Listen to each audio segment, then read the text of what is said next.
out of respect for the council chambers.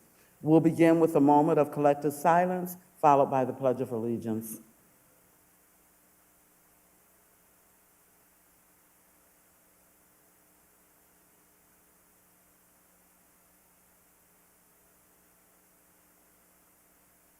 Thank you. Mr. Clerk, may we have roll call, please? Yes, Madam President. Mr. Serra. Here. Mr. Van Warmer. Here. Mr. Armstrong. Here. Ms. Rothgary. Here. Ms. Davis. Here. Mr. Tollett. Here. Mr. Lippian. Here. Mr. Oswald. Here. Mr. Doney. Here. Mr. Schneider. Here. Ms. Remarks and reports from city officials. Mayor Brubaker, excuse me. You took it back. You took it back.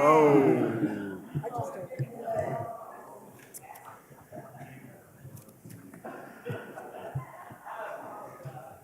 I could, but I won't. Thank you, Madam President. Just two quick items. As you may have noticed on your way in tonight, we had a community meeting with our residents in regards to the events on the Juneteenth holiday. And I will reiterate once again that the event that happened that day was not a reflection of the Black Legacy Connection or the Juneteenth celebration. But I thought it was a very productive meeting. Chief Welsh did a very good job of answering some questions.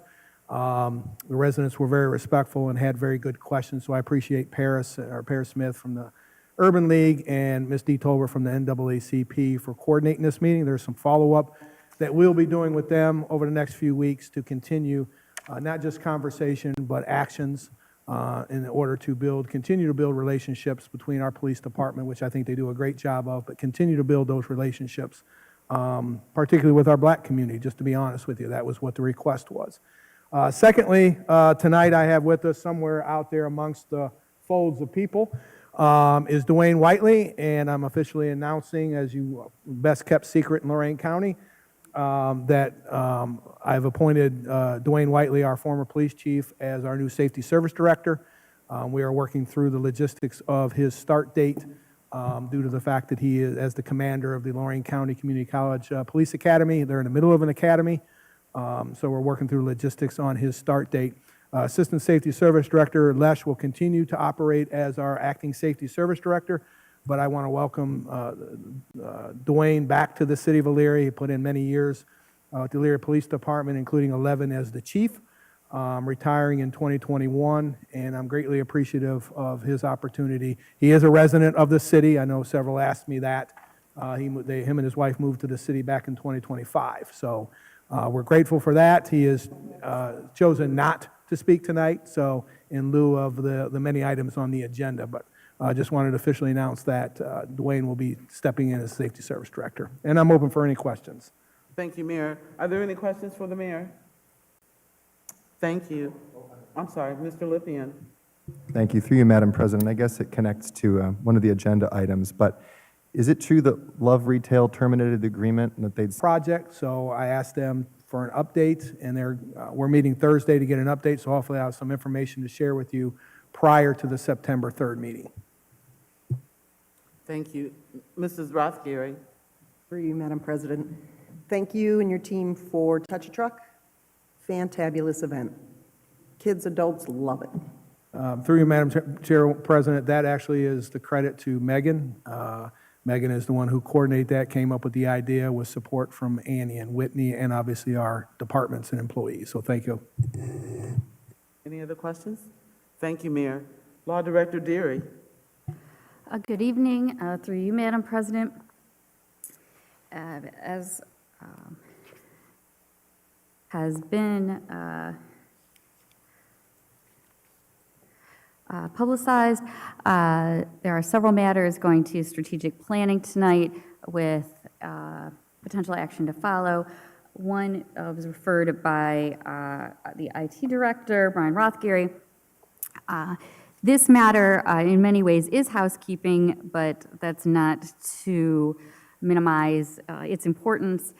The Ohio General Assembly mandates that all local governments pass legislation pertaining to cybersecurity, and most importantly, designate what individual or department within the local government is responsible for cybersecurity, and that is why it is going before Council Committee of the Whole this evening. I know there's been some discussion, does this have to do with data centers? Does this have to do with the flock camera program? What all does this have to do with? This specifically pertains to the city's internal email, data storage, all of those types of things. I'm sure many of you, if not all of you, are familiar with some of our neighboring local communities have been hit with things like malware, ransomware, things like that. So this is a hot topic, obviously, in Columbus, and also it does hit close to home. So that is what you're looking at this evening. Also, a petition by owners of some parcels, 2 parcels, so I guess that is some, but specifically 2 parcels in Amherst Township, have filed a petition for annexation with the Lorraine County Board of Commissioners. The 3 matters that come before you this evening for council's consideration are, should that annexation be approved and ultimately accepted by the city of Elyria, are what services would be provided by the city should those parcels be absorbed, for lack of a better term, by the city. So that is what is being asked of council this evening. Just in terms of timeline, it's my understanding that the county commissioners will be considering the petition on August 25th, and then depending on what would happen at that meeting, the city would then be asked to accept the annexation, again, contingent on the county commission's decision within a time frame pursuant to state law thereafter. But right now, it's a matter of if it were to happen, what services we would be providing. Road maintenance, utilities, and that sort. Okay? So other than that, I'm sure we will be discussing that when we get to that point, but I am also open for questions. Mr. Van Warmer. Through you, Madam President. Ms. Deary, we spoke briefly before the meeting tonight about item number 5 on the agenda regarding the cost associated with requesting body camera footage through public records request. And I wanted to clarify because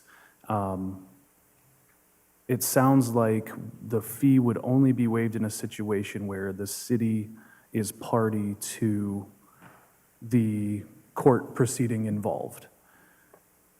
I'm just seeking more clarification on that. If there was a civil case between 2 people or 2 entities, one of them not being the city of Elyria, would those records requests be free of charge as they would if the city was part of that? Thank you. So through you, Madam President, and please don't hesitate to stop me if I'm not answering what I believe your question to be. These fees pertain to public records requests pursuant to the provision, Chapter 149 of the Ohio Revised Code. If there is a subpoena sent to the city for documentation or any sort of records, whether it's audio recordings, body cam footage, dash cam footage, whatever, if there is a subpoena pursuant to a court case, that is not considered by law to be a public records request. So the fees would not be charged. And that actually would be the case, of course, if the city is a party to the court case, whether that's a civil lawsuit or a criminal case. Criminal case, it could be in another county even. It doesn't necessarily have to be in Lorraine County or in Elyria Muni Court. It could be anywhere. And the city could be a party or the city might not be a party. But if it's a subpoena pursuant to a court case, it is not going to be considered a public records request, and these fees would not apply. Okay? Thank you so much for that. I appreciate that. Thank you. Any other questions for the law director? Thank you. Finance Director Pileski. Thank you, Madam President. No report this evening. Any questions? Thank you, sir. Police Chief Walsh. Good evening, Madam President. No new report, but I'm available. Are there any questions for the police chief? Thank you, sir. Fire Chief Vargo. Good evening, Madam President. Given the amount of people that like to speak, I would prefer if there's any questions. Are there any questions for the fire chief? Thank you, sir. Yes, ma'am, thank you. Is Mrs. Calvert in the room? I don't see her. Okay. Chief Engineer, Mr. Schneider.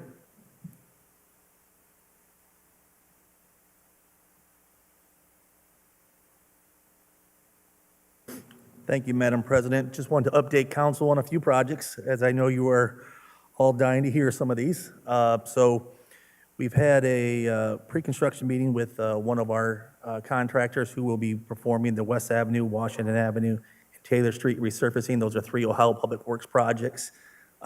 They plan on starting milling this week if possible, if weather permitting.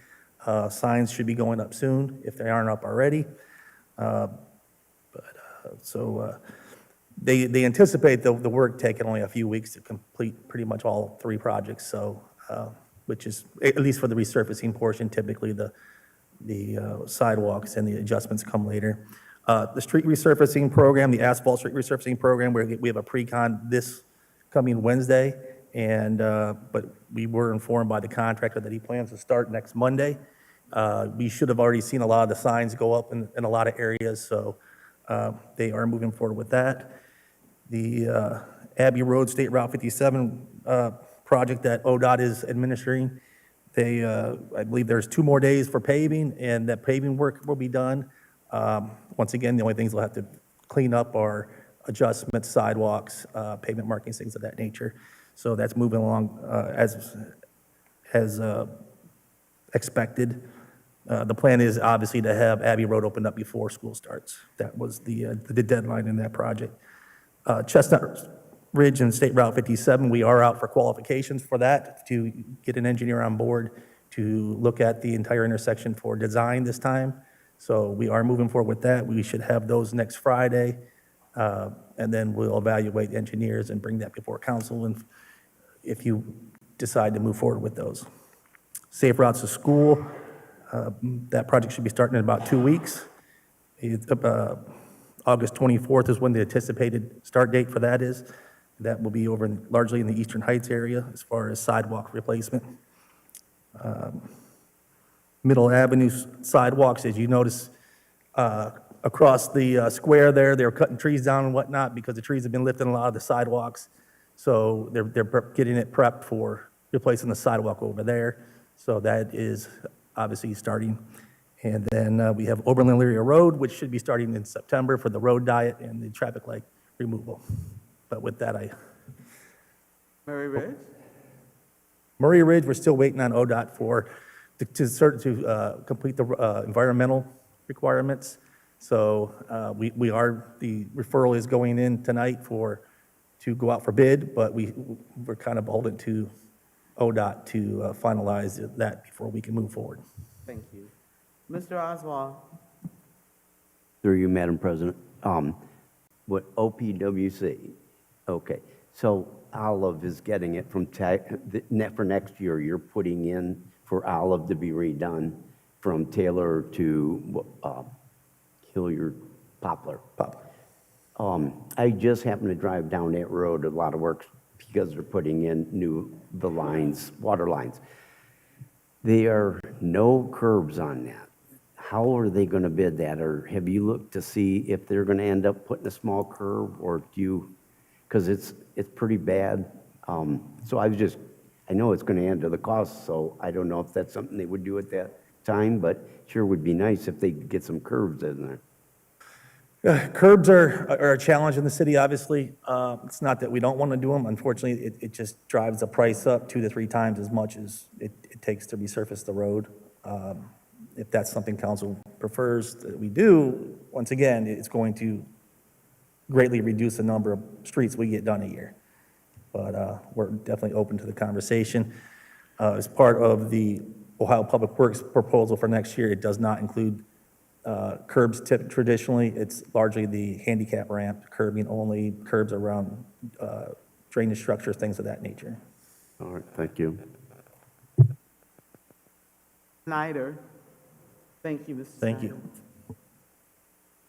President's referrals and remonstances. Number 1, community development. Number 2, community development. Number 3, community development. Number 4, community development finance. Number 5, finance. Number 6, finance. Number 7, finance. Number 8, finance. Number 9, finance. Number 10, finance. Number 11, utilities. Number 12, finance utilities. Number 13, finance utilities. Number 14, finance utilities. Number 15, finance utilities. Number 16, finance utilities. Number 17, strategic planning. Items 11 has been received and placed on file in the clerk's office. And a list of receipts collected by each division of the clerks of courts office for June 2026.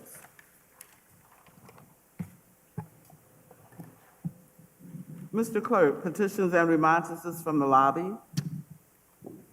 We have a few. I try to organize them as part of the discussion items. So we have Mr. Patel in regards to 1724 Lorraine Boulevard. Mr. Patel? Is there a Mr. Patel in the audience? Okay, Mrs. Clerk, we're going to move on. Okay. Ms. Amanda Quimper in regards to annexation. Good evening. Please give your name and address for the record.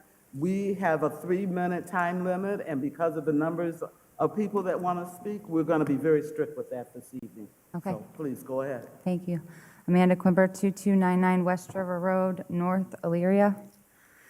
My name is Amanda Joan Quimper, also known as Amanda Joan of Heart. I'm an independent journalist, filmmaker, and the creator of AwakenAndUnite.com, TV with Purpose.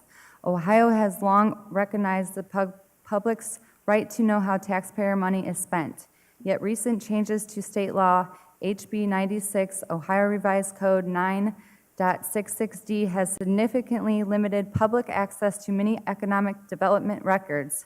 When citizens cannot review incentive agreements, contracts, or negotiations involving public resources, meaningful oversight does not exist. Meanwhile, Jobs Ohio continues promoting hyperscale development across Ohio. Investigative journalist Whitney Webb has argued that New Albany Company became a model for this public-private partnership approach to economic development involving Lex Wessner, who is in the Epstein files, and other influential figures. Now, a similar model is being proposed for Brownhelm Township through a hyperscale data center project. Is this annexation connected to bringing in a non-government organization connected to Lex Wessner and New Albany Company too? You are our public servants. You are the trustees of the people entrusted with protecting the public trust. Our system of government exists by the consent of the governed, and its authority is derived from we the people. When projects that may permanently impact our land, water, air, electric grid, property, and communities move forward without meaningful public participation or informed consent, the public has a right to question whether that trust is being honored. The people elected you to represent their interests, not merely the interests of private corporations. Economic development should never come at the expense of transparency, constitutional rights, or the public trust. I respectfully ask this board to cease and desist from the annexation of 65 acres from Amherst to Elyria. Until full transparency has been achieved, all relevant information has been disclosed to the public, and the people have had a meaningful opportunity to be heard. I urge you to protect our constitutional liberties and place the health, safety, welfare, and the rights of the people of Lorain County above any corporate interest. Thank you.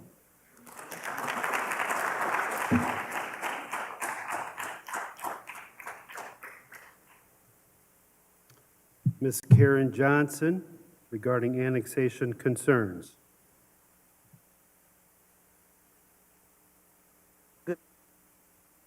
For the record, please. Good evening, Karen Johnson, 33 Lakeview Drive, Grafton, actually in Carlisle Township.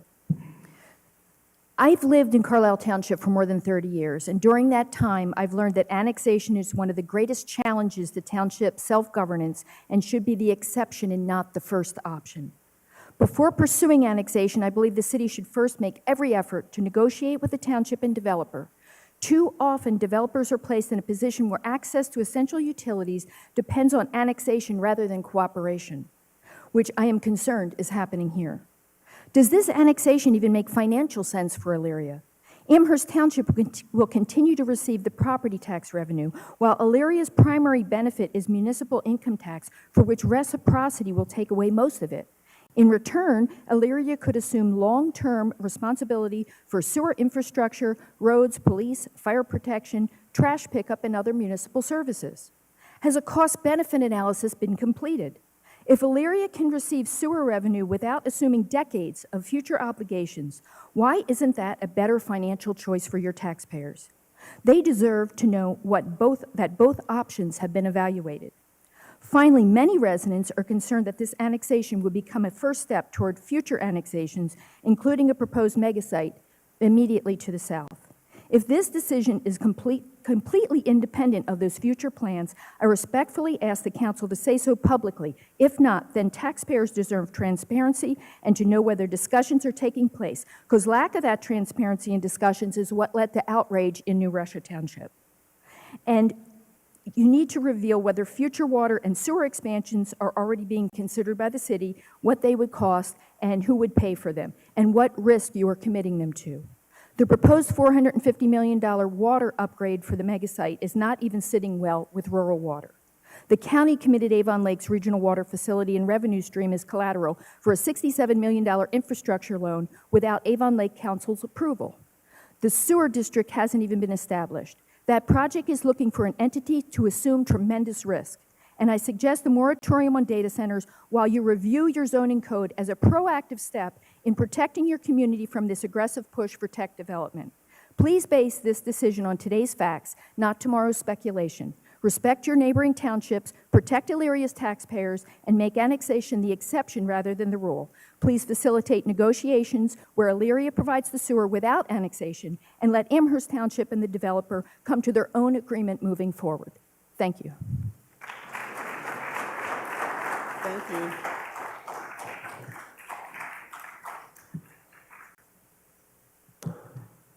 Ms. Sarah Noonan, annexation. Good evening. Please state your name and address for the record. Good evening. My name is Sarah Noonan at 1130 Hunting Hollow in Grafton, Ohio. I stand here today because it's necessary. I'm a UAW worker, proud. We are being pushed toward an annexation as if it's a simple administration step. It is not. Annexation is a transfer of power, a loss of local control, and a gift to a developer who stands to benefit while our workers and residents are left behind.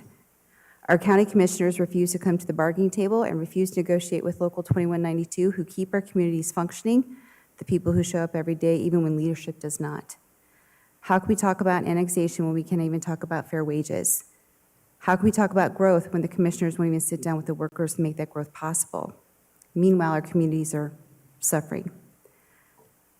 When staffing shortages go undressed, they suffer. If they can do this to the workers, what makes you feel that they won't do this to you, your community, your people, or our people? The annexation benefits one group, the developer and the commissioners. We deserve leadership that negotiates, not leadership that abandons. We are not collateral damage in a political maneuver, nor chess pieces or a chessboard or a price tag for a business transaction. Please take this into accountability when you make that decision tonight. What would best benefit your constituents? Thank you.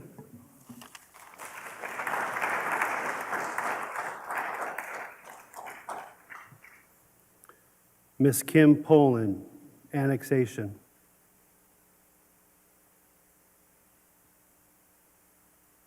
Good evening. Please state your name and address for the record. Good evening.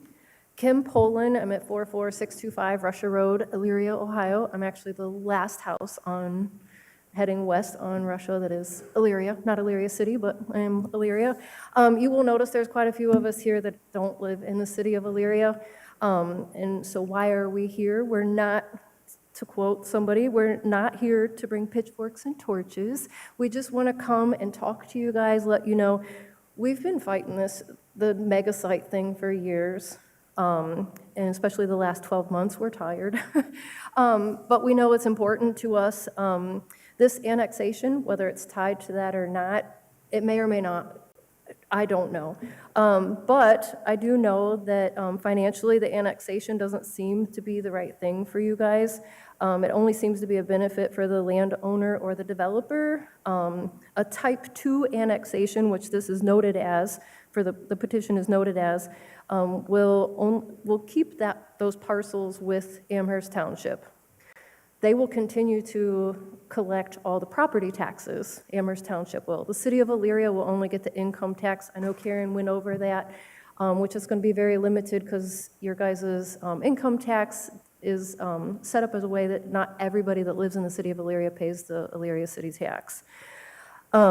There's also, so you guys in the end may be providing utilities to these people and they're not even paying any kind of tax money towards you. They're paying their property taxes to Amherst Township. They're not paying Elyria anything, but you'll be responsible for that. So financially, I don't think it's the way to go. Also, we have no idea what the definite plan or end user is for this. It's not spelled out in the petition.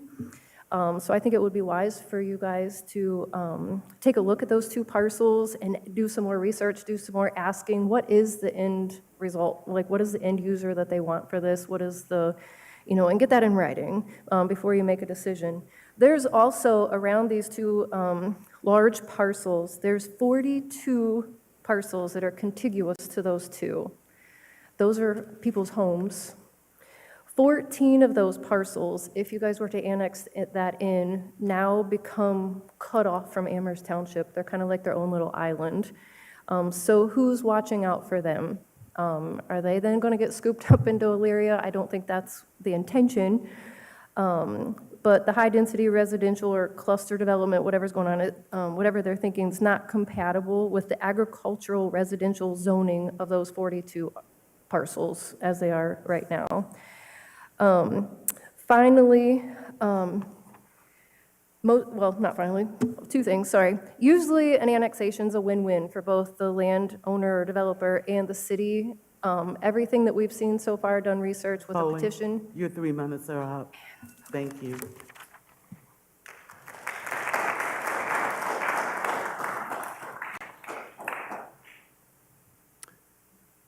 Miss Andrea Barlow, annexation, Bechtel Road. Good evening. Please give your name and address for the record. Hello, my name is Andrea Barlow. My address is 43612 Parsons Road, Oberlin, Ohio, which is actually New Russia Township.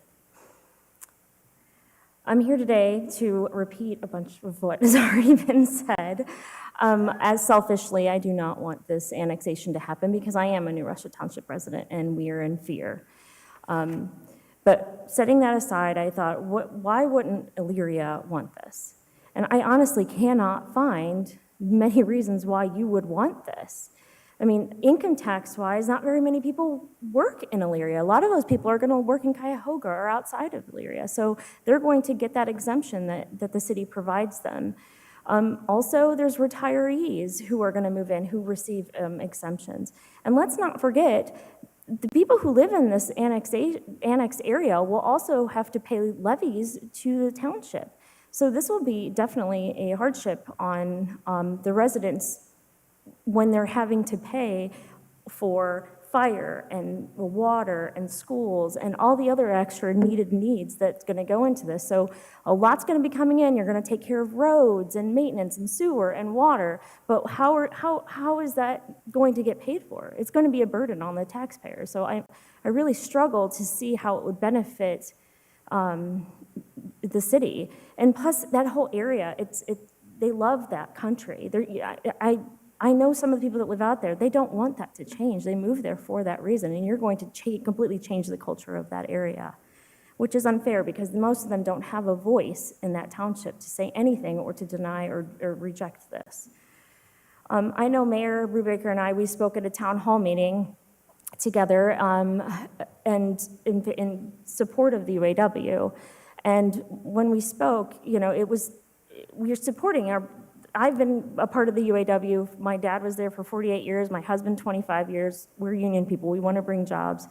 And if what could happen happens, it's not going to bring local jobs because locally we're never going to meet the qualifications these developers will set out in these contracts. They're going to bring their own people and they're not going to bring jobs. So let's say big picture, that residential area comes, you get the people there, and now they've annexed to get more land so that the city can have some profit into this new mega site area. You're really not, because they're going to get tax exemptions. There's very few jobs that will likely come. And honestly, they're going to probably contract those jobs out, and not even our local people are going to benefit from it. So please consider this. There's going to be more, you're going to give more into this than you're going to receive, and it is going to be a taxing thing on your residents. So that's all I really have to say, so I'll forfeit the rest of my time. Thank you for hearing me.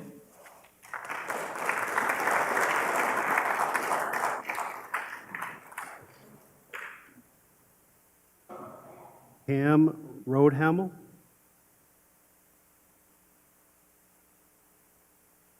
Good evening. Regarding annexation.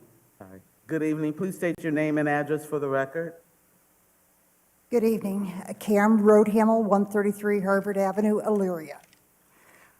First of all, I'd like to thank Mayor Brubaker for giving the invocation and the closing prayer yesterday at the Gulf War ceremony out at the park. It was greatly appreciated. I have some concerns. I have been a lifelong resident of Elyria. The annexation of the area from Amherst Township really concerns me. I'm afraid of the additional financial burdens it's going to bring to the city. You have fire. I believe it would be station number 3. Are they able to cover that area? Police. Are you going to have to need extra patrolmen to patrol that area? Currently, the Lorraine County Sheriff Department covers that area, so you're going to have more patrolmen to cover that area. I'm concerned, too, regarding road crew. Are they going to be able to clear the snow, collect leaves, etc.? If you have to go ahead and repave, paving is not cheap. I've been involved with things in Eaton Township, and I've heard how much it costs to go and get these roads repaved. It is astronomical. Sanitation Department. Are we going to be able to handle the extra amount of trash that's going to be needed to be picked up? Are you going to need more vehicles? Not only for there, but for the police and the fire. The fire trucks are not cheap. I hear Chief Reeser in Eaton Township tell us about how much fire trucks are. It's unreal. Okay. Will extra personnel need to be hired to cover these services? Would it not be more financially advantageous to let the developers have the sewer system, that we would have them pay for it? We would provide it, but they have to pay for everything, all the infrastructure. It would be a win-win situation. Also with this, by not annexing the area, we are going to be good neighbors to our surrounding areas. You don't go in and take something. How would you feel if someone that lived next door to you said, I'm taking part of your property or all of your property because I want to use it? It's not ethically or morally right. in the long range of things, it would be a better situation, a win-win situation for Elyria. Madam President, that's the time. His 3 minutes is up. Thank you very much. I appreciate it.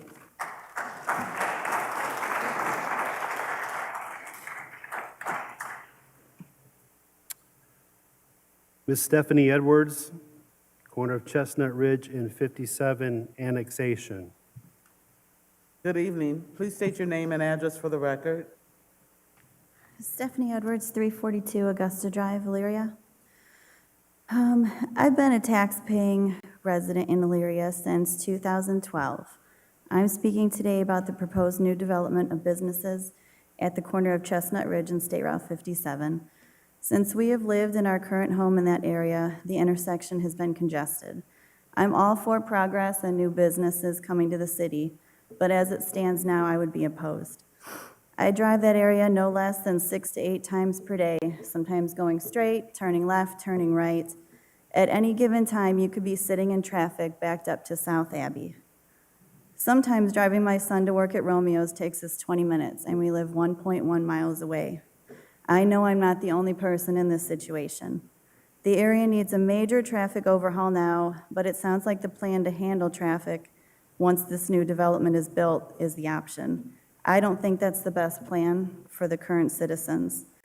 One step I think that might help would be making the turning lane wider at 57 on Chestnut. There's one telephone pole at the corner of Dewhurst now. Making that lane longer and wider would help alleviate a bit of the traffic coming from Dewhurst. With people turning right, it's often congested and you can't even make the green light. An article from the Chronicle-Telegram stated if the new development moves forward, money raised by the development would help pay for traffic improvements. That seems backwards to me. The traffic is a problem now, and I feel it should be handled before any new businesses come to that area. Without making an entrance and exit from Route 57, there's no suitable way to alleviate traffic at that intersection. I'm not sure if there's a road to build behind that church, but I think something needs to be figured out at that intersection. Not to mention, this week alone, I've witnessed 2 accidents in that area, and I'm sure there's been more. It seems very unsafe, especially with someone having a teen driver. That same article in the Chronicle also stated that turning in and out of the development would be limited to right turn only until traffic improvements are made. That does not sound like a helpful temporary fix. People trying to turn westbound from Route 57 onto Chestnut would still be at a standstill. The same article states that some possible business options would or maybe would have been a Chick-fil-A, Panda Express, and Chipotle. If anyone has ever been near a Chick-fil-A, the parking lots and drive-thrus are busy from open to close. And I'd have to respectfully disagree with whatever company did the traffic study and stated that the proposed development would add minimally to the existing traffic problems in the area. I would ask city officials to travel that area more, go at different times of the day, take the views of the people that live in that area into consideration, be wise about what you allow placed at that corner before developing in that already overcrowded part of the city.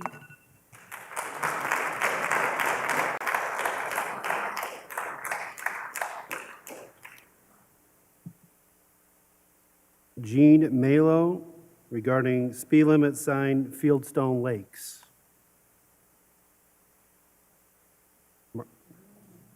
Malo? Jean Malo? Jean Malo in the audience? Oh, Malo? hello. Good evening, Stand- sir. I Please stand give your name and corrected. address for the record.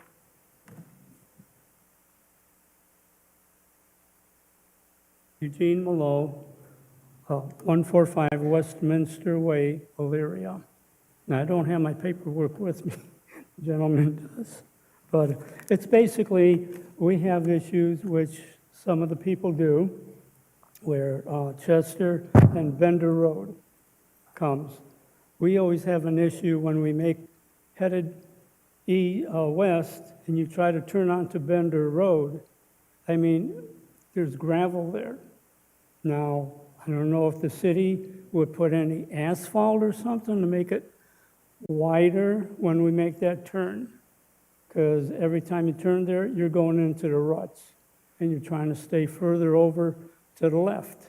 but then you got other cars coming at you off of Bender. That's been an issue. I know some of the stuff also on Fieldstone Road. It's supposed to be a street that the city runs. Not Chestnut Ridge, I'm sorry. A little bit nervous right now with that. But we have a thing where they're building new homes, Ryan homes are being built. And in our development, that street, they're paving, and it's going to be paved into the next area across the road. Now, there is no speed limit signs. If they could put something like 25 miles an hour, because the people right now that are going to the newer homes, they are going 40 miles an hour more. Now, there's a lot of us older people there that we walk slow at times, and they have pets, and they worry, and I'm on the board. And everybody asks me, couldn't they slow down or anything? I'm saying, well, there is no sign there as of yet. I'm not sure what the city's going to do to implement it. Street lights also, if they're going to put them in there. I'm trying to think of what else I had. I know my wife had the paperwork. I'm lost with it. But also on Bender Road, we have for the city that cleans out the ditches that are there. There's one that's underneath our road that I've been asking of the management who takes care of it. And I said the city takes care of that ditch underneath there. And it's getting a lot of leaves, grass growing, and it's getting thicker and thicker because it flows further northward up Bender Road. And then it cuts across Bender Road to the other development area, and it's a ditch that runs all the way across. And I think that needs work on there. Madam President, that's the 3 minutes that are up. Thank you, Mr. Malone. Okay. Engineer Snyder, would you look into all of that? Thank you. I know. That's all petitions and remonstrances from the lobby. Petitions and remonstrances from council members? There are none. Reports of standing and special committees? There are none. Resolutions first reading.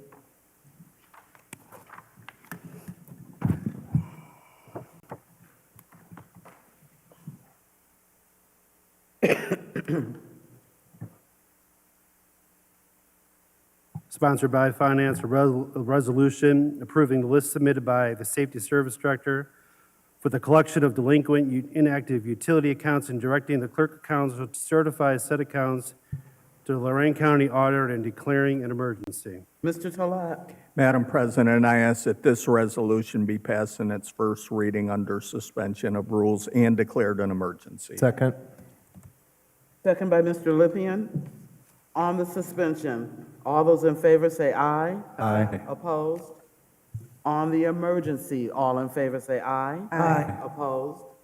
On the passage, all in favor say aye. Aye. Opposed? Motion carried. Resolution 2026-21.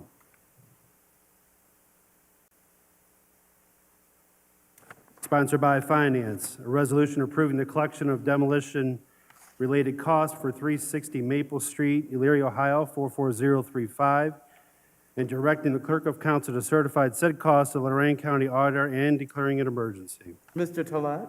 Madam President, I ask that this resolution be passed in its first reading under suspension of rules and declared an emergency.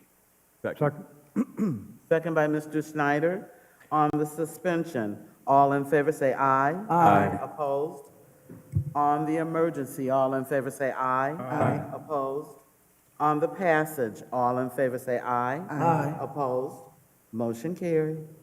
Resolution 2026-22.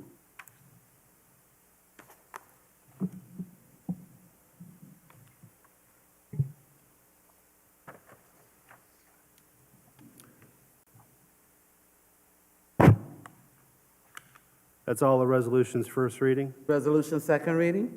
There are none. Resolutions third reading. There are none. Ordinances first reading.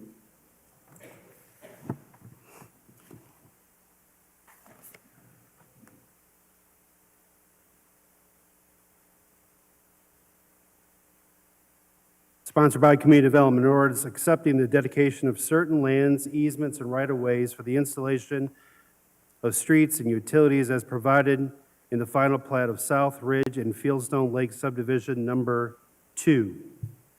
Mr. Snyder. Madam President, I ask that this ordinance be passed in its first reading under suspension of rules.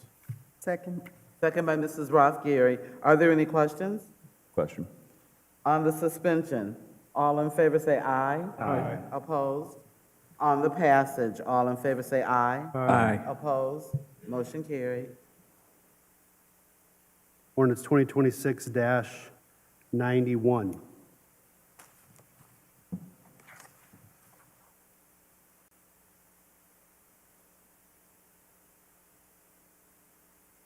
Sponsored by Community Development, an ordinance accepting the dedication of certain land easements and right-of-ways for the installation of streets and utilities as provided in the final plat of Enclave Fieldstone Lakes Subdivision Number 3. Mr. Snyder. Madam President, I ask that this ordinance be passed in its first reading under suspension of rules. Second. Second by Mr. Sarah. Is there any discussion? Question. On the suspension, all in favor say aye. Aye. Opposed? On the passage, all in favor say aye. Aye. Opposed? Motion carried. Ordinance 2026-92.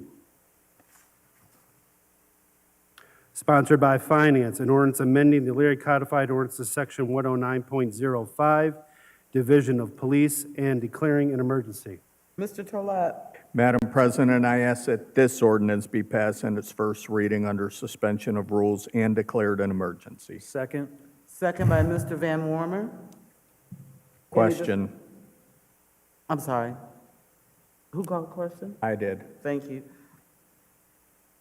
On the suspension, all in favor say aye. Aye. Opposed? On the emergency, all in favor say aye. Aye. Opposed? On the passage, all in favor say aye. Aye. Opposed?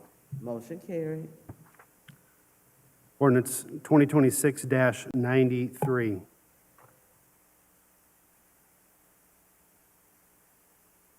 Sponsored by Finance, an ordinance authorizing the Finance Director to transfer funds to the specified account. Mr. Tolet. Madam President, I ask that this ordinance be passed in its first reading under suspension of rules and declared an emergency. I'm sorry, I withdraw the emergency. Second. Second by Mr. Snyder. Is there any discussion? Question. On the suspension, all in favor say aye. Aye. Opposed? On the passage, all in favor say aye. Aye. Opposed, nay. Motion carried. There's one. I didn't vote against it, I was just saying. Oh, gotcha. Understood. Ordinance number 2026-94. Sponsored by Finance, an ordinance amending the ordinance number 2026-34, known as the 2026 Permanent Appropriations Ordinance to change funds in various accounts. Mr. Tolet. Madam President, I ask that this ordinance be passed in its first reading under suspension of rules. Second. Second by Mr. Sarah. Is there any discussion? Question. On the suspension, all in favor say aye. Aye. Opposed? On the passage, all in favor say aye. Aye. Opposed? Motion carried. Ordinance 2026-95.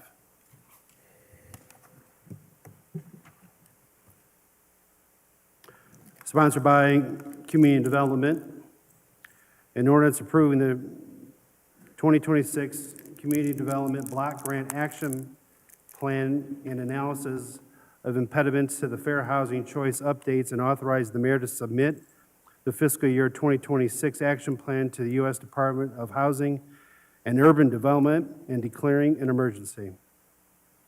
Mr. Snyder. Madam President, I ask that this ordinance be passed in its first reading under suspension of rules and declared an emergency. Second. Second by Mr. Van Warmer. Question. On the suspension, all in favor say aye. Aye. Opposed?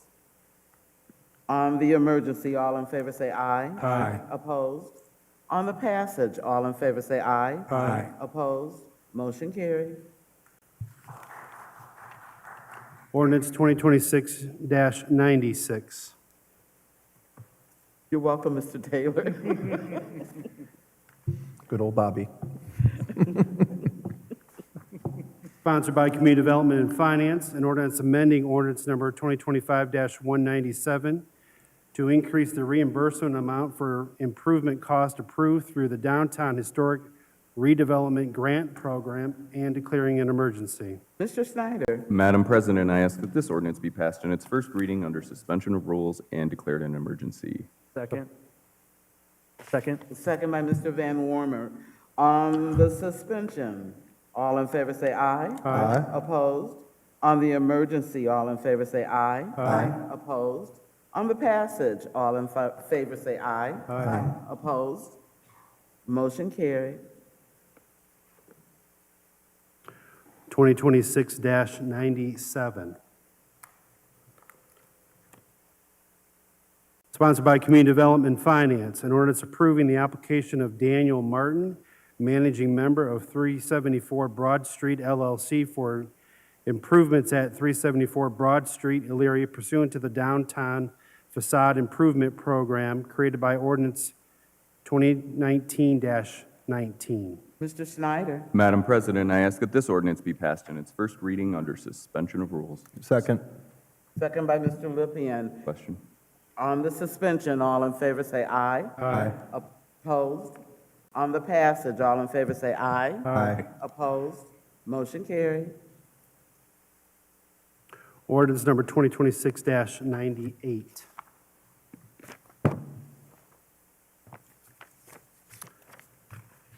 Sponsored by Utilities and Finance, an ordinance authorizing the mayor to apply to the state of Ohio for Round 41 grant and/or loan funding administered by the Ohio Public Works Commission for repair, reconstruction, and resurfacing of certain roads in the city of Elyria, authorizing the acceptance of said grant and/or loan if offered, providing local funds as necessary to complete said projects. Mrs. Davis.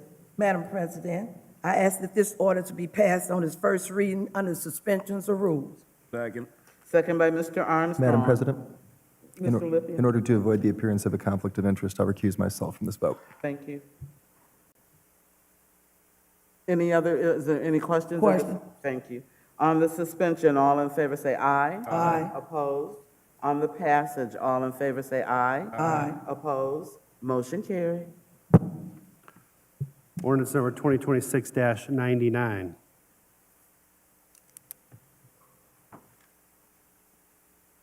Sponsored by Finance and Utilities. An ordinance authorizing the mayor to advertise for bids and enter into a contract for the sludge and cake disposal at the water reclamation facility formerly known as the wastewater pollution control plant and declaring an emergency. Mrs. Davis. Madam President, I ask that this ordinance be passed on its first reading under suspension of rules and declaring an emergency. Second. Second by Mr. Van Warmer. Any discussion? Question. On the suspension, all in favor say aye. Aye. Opposed? On the emergency, all in favor say aye. Aye. Opposed? On the passage, all in favor say aye. Aye. Opposed? Motion carried. Ordinance 2026-100. Sponsored by Utilities and Finance, an ordinance amending Elyria Codified Ordinance Chapter 373, bicycles and motorcycles generally. Mrs. Davis. Madam President, I ask that this ordinance be passed on its first reading under suspension of rules. Second. Second by Mr. Armstrong. Is there any discussion? Question. On the suspension, all in favor say aye. Aye. Opposed? On the passage, all in favor say aye. Aye. Opposed? Motion carried. Ordinance 2026-101. Sponsored by Utilities and Finance, an ordinance amending Elyria Codified Ordinance Chapter 959, Sanitation Department Rules and Regulations. Mrs. Davis. Madam President, I ask that this ordinance be passed on its first reading under suspension of rules. Second. Second by Mr. Armstrong. Any discussion? Question. On the suspension, all in favor say aye. Aye. Opposed? On the passage, all in favor say aye. Aye. Opposed? Motion carried. Ordinance 2026-102.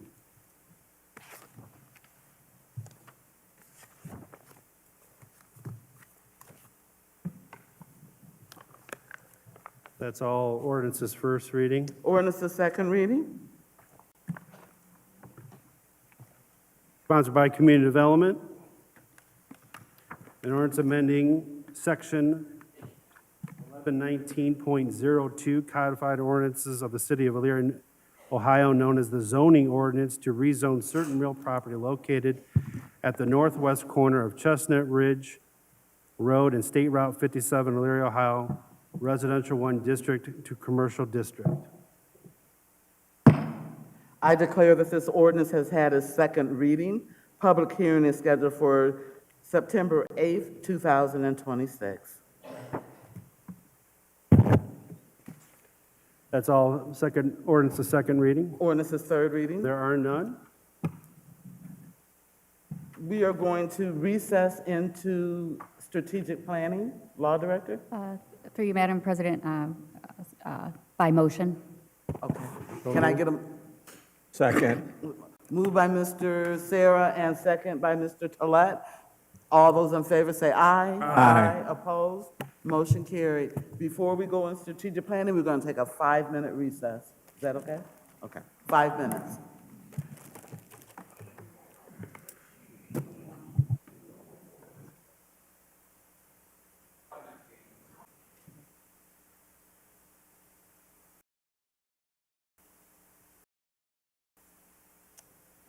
Mr. Clerk, would you read the legislation, please? Point of order. Don't we have to have a motion to go back in? We never, Okay, all right.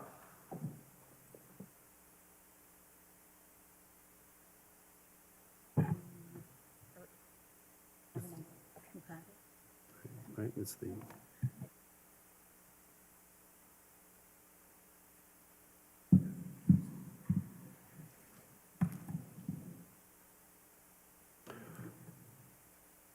this is sponsored by Strategic Planning.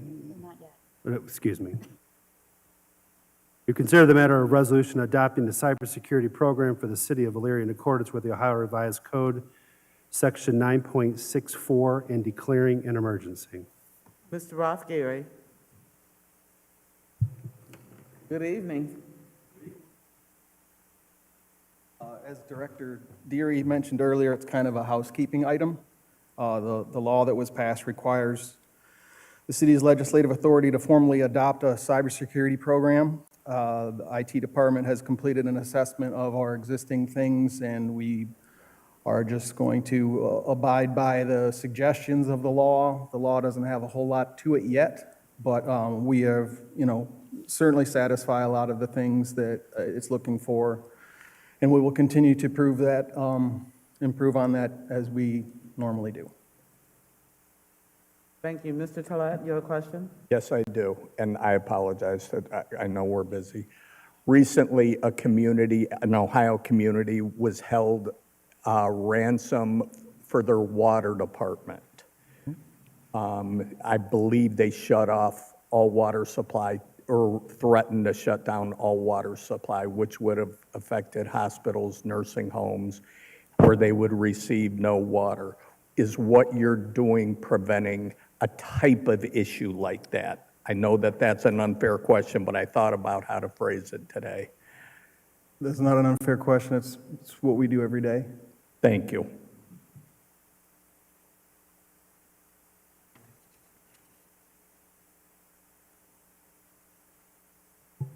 Madam President. Sorry, point of order through you, Madam President. So we do have a committee report. I know it's kind of a quirk because it's the same evening, but we do have a committee report. I would ask that strategic planning would, obviously it's a committee of a whole, but would take a vote, sign the committee report, and then we would then consider the legislation when we return into full council. Thank you. So Vic has to be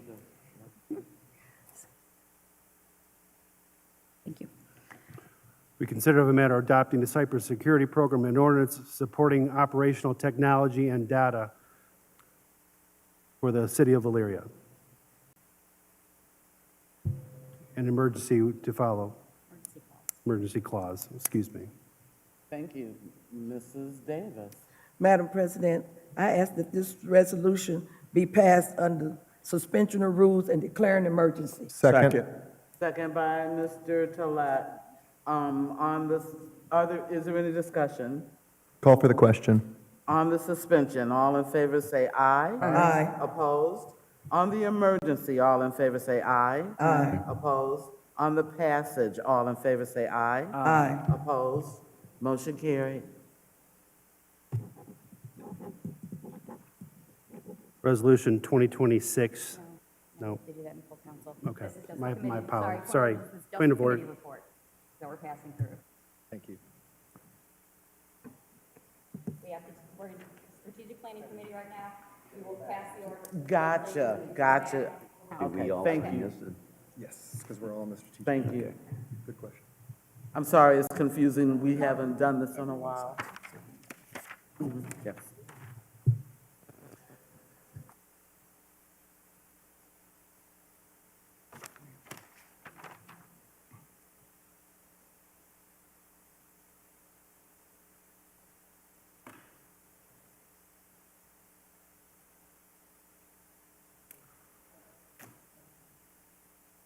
Madam President, through you, point of order, and to the law director, do we need to redo that committee vote? Because that sounded like a council vote with the emergency. We are and all on strategic planning, Right. every one of us. Right. So we just passed the committee report. Okay, perfect. We're going to vote, once we come out of strategic planning Yes. and go back in the council, Thank we'll you. vote again. everything. Perfect. Make sense? Right. Yes, through you, Madam President, yes, I mean, the committee, yeah, we had a motion, we had a second, we had a full vote. My assessment is that was satisfactory. Okay? Thank you.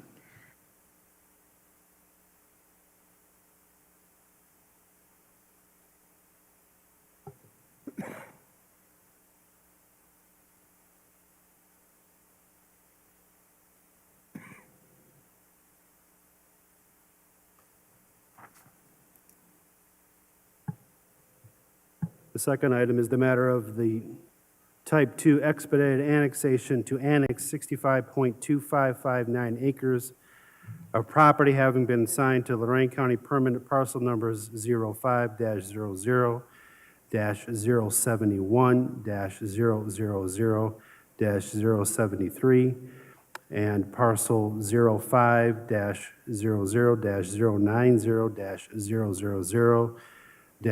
05-000-090-000-024 from Amherst Township to the city of Elyria, Ohio. Thank you. Through you, Madam President, Attorney John Clark is here representing the parcel owner. Good evening, Mr. Clark. If you'll state your name and address for the record, John Clark, 358 West College Street, Oberlin, Ohio. go right ahead. Thank you. Excuse me, sorry to interrupt, but if everyone could make sure their mics are turned on, in case, I think some people turn them off during, is that, okay, sorry about that. The clerk's office wanted to make sure everyone's mics were on since the recess. Thank you, Madam President, members of council.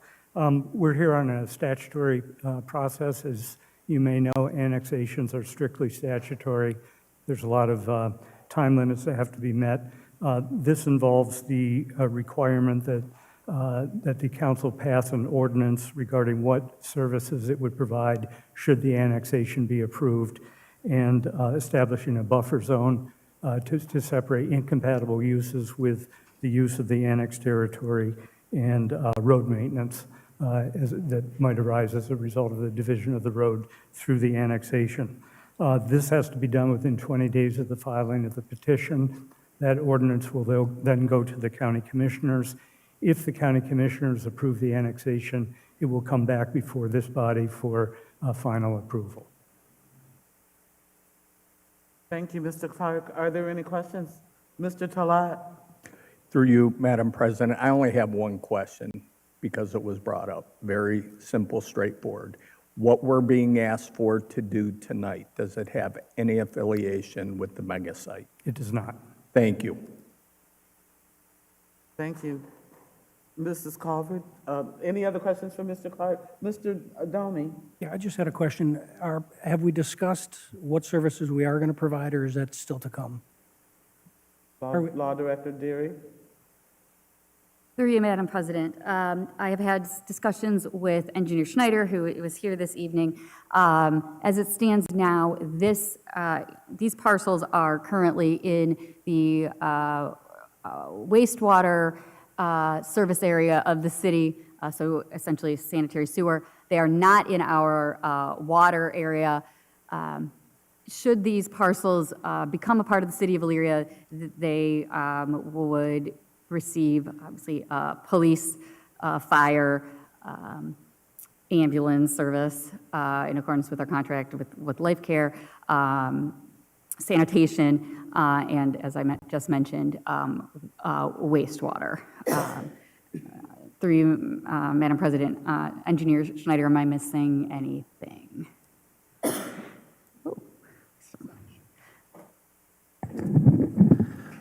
Through you, Madam Chairman. At this time, I would say that we have not seen plans at all for this. We don't know what is actually going to be built, whether anything's going to be private. As the law director said, this is our FPA, so the sewer service would come to us. Whether we take ownership of the sewers or not, that would depend on the overall design of the development. So at this time, we have not seen any plans in regards to that, but it is our FPA. Thank you. Any other questions? Mr. Lippian? Thank you. Through you, Madam President. Are you able to commit that you will not sell the land for any purposes other than housing development? He doesn't own the land, but he's a lawyer. Yeah, I can't commit people he to anything. represents What I can tell you, understand. that under your ordinances, it comes in as high-density residential. Any change in use that would differ from that would require approval of the Planning Commission. Law Director Deary? Thank you, and I'm sorry to cut off your line of questioning, but through you, Madam President, I know City Planner Schoening is not here, although I've had some conversations with him, and I don't want to put the spotlight on Director Calvert, but we've had several conversations. So should these parcels be annexed, they would be annexed into the, basically, I will say the least zoning classification possible, that in this case would be residential, and that it would only be able to be utilized for those purposes. And if the owners, whether it's be the current owners or subsequent owners, wanted to do anything else with that property, then it would need to go through a full rezoning with the city. So I know that's not exactly what you're asking, but I did want to let you, as well as your colleagues, know that, that yes, that it automatically, pursuant to our zoning regulations, it would go into the, as I put it, the least. I know that Ms. Calvert would be much more eloquent in how she would explain it, but it would automatically go into basically the least, which would be residential zoning, and should anyone desire to do something else with it, for example, commercial, industrial, et cetera, it would need to go into the full application for a rezone. That would go to Planning Commission. It would ultimately come to you all, and that would be an entirely different and lengthy, thorough process. Sure, and I ask because that rezoning has been past precedent with council. Something very similar happened with the Reeser Point crossing. We rezoned it, so that's the question. And I think the gentleman knew I was referring to the clients he represents, so thank you. Thank you. Mrs. Calvert? Thank you. Through you, Madam President. Yes, to reiterate what Law Director Deary was saying, it is our most restrictive zoning and lowest density. So it is our most restrictive in that you can put the fewest houses on it that our zoning code allows in this district. So it has, the least impact possible based on our zoning code. I wanted to, I'm here on behalf of Mayor Brubaker tonight. He unfortunately had to leave a little bit early tonight, so thank you for putting up with me. But I wanted to acknowledge a lot of thoughtful comments and a very engaged population that is here tonight to speak. And many of you made thoughtful comments. But I wanted to take a moment and just step back and talk a little bit about our perspective on why housing is so important in the city and how it is so much larger than this one potential project. So we know that the city of Elyria has had flat and declining population, and that is a problem for us in delivering economical services to our residents throughout the entire city. We also know that families make up 55.4% of households in Elyria, compared to 62.5% in Lorain County. So we have a shortage of the type of housing that attracts young families. This is where we acknowledge this kind of missing middle. We need these single-family homes to round out the housing possibilities within the city. And we also have homes that are on average 7 years older than what you would find in the balance of Lorain County on average. So when we take these factors into account, we get a picture where we have an aging housing stock, a declining population. And when we make more competitive housing available in the Elyria market, we have positive externalities. And that's a nerdy way of saying we have more people buying more goods and services in the city of Elyria. And we have a broader base to pay for that service delivery. We did talk about income tax a little bit, but there's also the capital expense funds, capital funds that I am not as eloquent as Director Pileski on, but a lot of these are fee-based services that are offered to our citizens in our location. So I just wanted to give that picture from a big picture why housing is so critical for the city.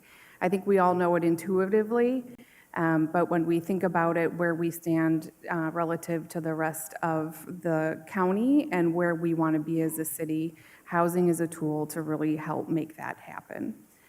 So, specific to this project, Mr. Barron first approached the city more than a year ago regarding a potential residential development. And in that conversation, he wanted to confirm our ability as a city to provide sanitary sewer service to the site. At that time, he shared with us that he was intending to seek annexation of the property. So again, that was over a year ago. In that time, Builders and Developers Company has continued working on the proposed development, and they've now reached the point where they're formally requesting annexation. So this has been in the works for quite a while, and we have not had much specific conversation regarding exactly what it's going to look like, but we know that it's going to fall largely within that residential 1 zoning classification.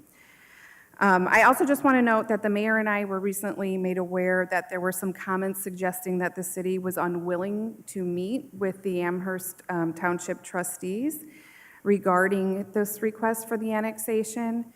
Unfortunately, that was a miscommunication. That was certainly not the case. As soon as we found out about that, the following day, I did call Trustee Lynch and ask for a meeting.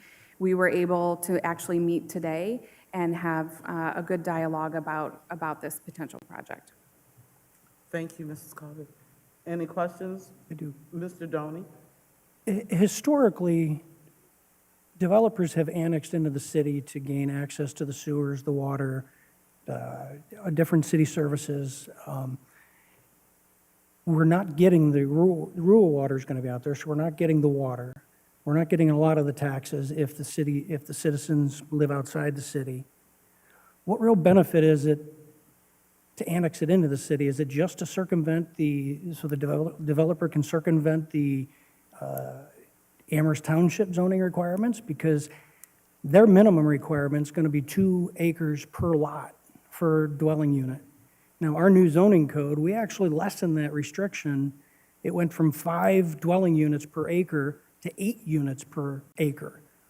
Now, what you're asking us today is to agree to annex this into the city, but we don't know what the development plan is. So you have these new houses that have been built on Albrecht Road with 2-acre minimum lots, and now they're going to be adjacent to possible 8 dwellings per acre.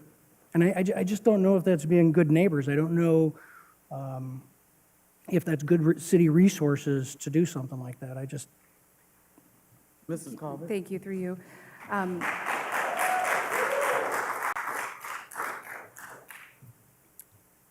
So it's, I don't want to get overly nerdy, but I'm going to have to. So one thing, this is in our facility planning area. So the city of Elyria, in cooperation with NOACA, a regional government, laid out where we would be providing sewer service into the future. That was based on a coordinated planning effort and determined about where future growth would potentially be. By having that facility planning area, we make long-term infrastructure improvements further up that pipeline to be able to offer, to extend service potentially when the time comes within that facility planning area. And I'm sure Engineer Schneider can speak more eloquently than me on the specifics about this, but being able to do that allows us to provide sewer services to more people in a smaller area, so that ultimately, over long term, creates lower cost utilities for our residents. So that's one of the things. When we disregard that facility planning area, there are negative consequences. When we say we agreed to do this, we said this is where we can do it, and then we don't, we might lose territory elsewhere within the FPA. That could have a problem for the city moving forward. So it's an important consideration to take into account as well. We have not had specific site plan conversations yet. That is going to have to go through Planning Commission. So Planning Commission will be required to do subdivision approval, and that is where a lot of these details about what this will look like, what the exact infrastructure needs are, what any potential cost to the city, if there are any, for the improvements made, that will be considered at that time. Today is really about the annexation. Mr. Snyder? Thank you, Madam President, through you. Thank you, Director Culvert, for all your information. This may be directed more towards Law Director Deary or you. When you said that it goes into the residential zoning, it is the largest version, the most spatial, I guess you could say, version of residential zoning. So if the proponent in the future wanted to make the density higher, would he have to reapply? Can you go over that process, please? Thank you. Yes, so the density is prescribed in the residential 1 zoning district. It is, again, our lowest density residential district available in the city. If he wanted to increase the density, it would have to either seek a waiver of that or a modification to the preliminary plat that's approved by Planning Commission, or he would have to seek a rezoning. So there are possibilities for additional approvals. It is not something anyone can unilaterally decide. Thank you. Thank you. Mr. Lithien? Thank you. Through you, Madam President. Ms. Culvert, I understand your knowledge and expertise in this area. I share much of it myself, as you know, occupied your previous position at the county in economic development, and I understand this entire subject. We would be looking, I presume, at tiffing the sewer if we were to have a housing development out there, correct? That determination has not been made yet. Okay. But that is the most likely course of action from what I can see and from some conversations I had with my colleagues prior to the meeting. I think what it all comes down to is that adjoining properties are concerned that their farmland is being eviscerated. And I do agree with what Mr. Doney said, because I've spoken with a couple residents that live in that area, and they do not want there to be this annexation bordering them, abutting them. I also took note that if I took an Elyria High School football player and I stood at the very tail end of the annexed property, I bet you he could kick a football over that fence to the proposed mega site to the Lorain County Airport. And I do think that that, in the context of the mega site conversation from New Russia Township, is the concern. I think that a lot of people that I've spoken to on the borders of these properties are concerned that it's a mega site by the back door. And what I'm wondering is, with discussion by these restrictions, what would restrict us or some other entity if we tipped a sewer or got a sewer there from connecting that sewer over that goalpost to the mega site? Ms. Calvert? Sorry, through you. The easiest answer is that is not the city of Illyria's FPA. So we would not be allowed, we would not be able, without the developer petitioning to NOACA to change and amend those boundaries, which is a very difficult bar to reach. Thank you. So do I understand then that it would be very difficult to connect a sewer through the roughly 600 to 800 feet from the edge of the annexed property to the Lorain County Airport? I would defer to Engineer Schneider on the difficulty of connecting it, but I can tell you it is not within the city's FPA, Facilities Planning Area. So we would be unable to do that without, going to NOACA and getting some amendment to that boundaries, which is not being contemplated. And the county owns the airport. Chair? Through you, Madam Chair, the county owns the airport, correct? Correct. They could do it.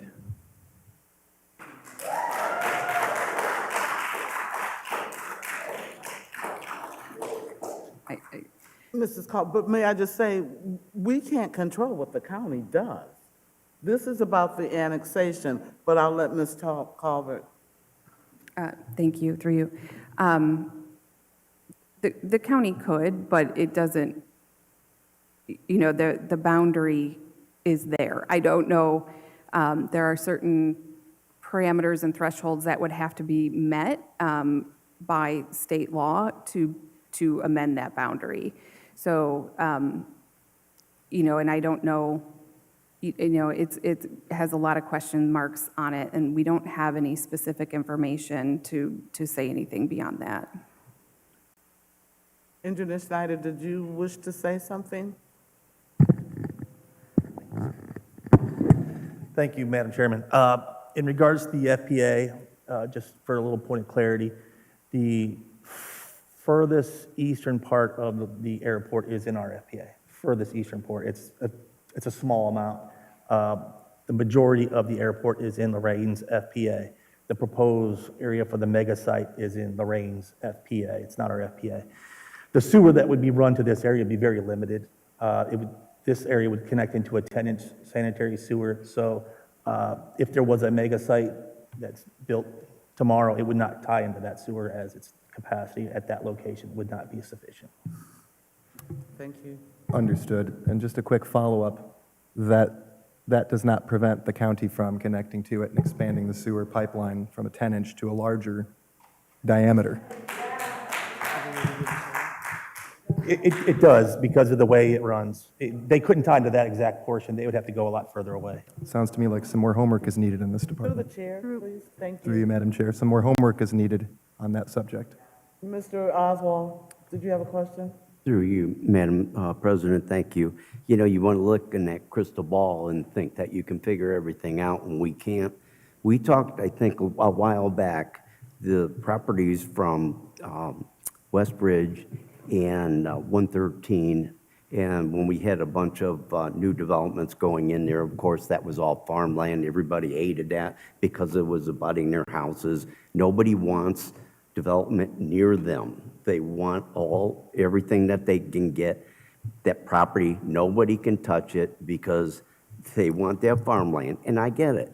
But this is growth. We figured out that we could get fire department out there, our police department. Okay, now we got more homes, more people that we can offset our costs. I think nobody's going to want a development in there. Development's going to be a good thing. but nobody wants it in their backyard. Now, we find out who can pay for all the amenities. We can work things out. But as far as looking in that crystal ball and everybody out there, you think, well, this could happen, and they could do that, and they could do that, and you're right. And Mr. Lippian, they could oversize that part to 15-inch, who knows?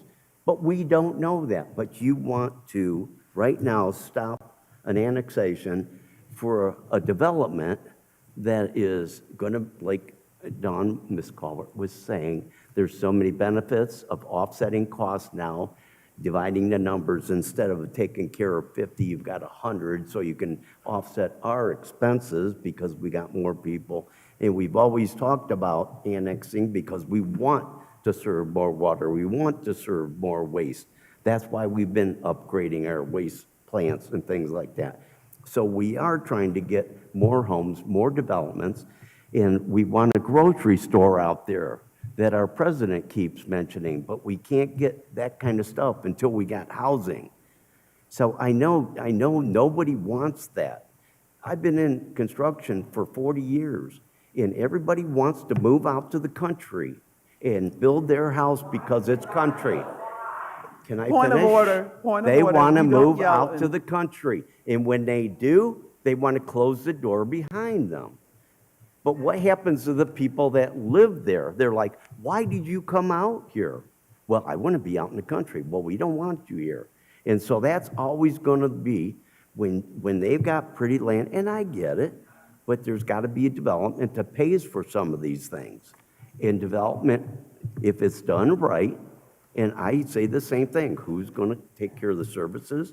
Generally, when you have a developer go in, developer will take care of all the infrastructure and we'll tie into it, but we're not even to that point right now. We're trying to get to that point.